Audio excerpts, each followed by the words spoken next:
Hey everybody, this is a quick video in case you have a Sony EC70 Stereo. So this can be an MHC or an HCD, and you need to do a hard reset to the factory default settings on it.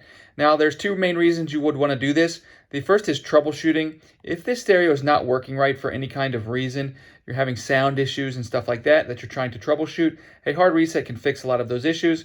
The other reason is if you're just trying to maybe you're selling this or maybe you bought a used one, for whatever reason, you want to get it back to the way it was when it came out of the box, we can go ahead and do that really easily.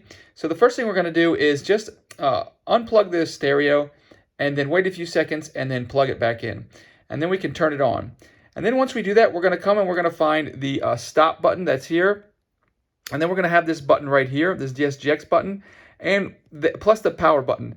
And these three buttons, we're going to press and hold them simultaneously for a few seconds, and that will cause this stereo to reinitialize to its factory default settings.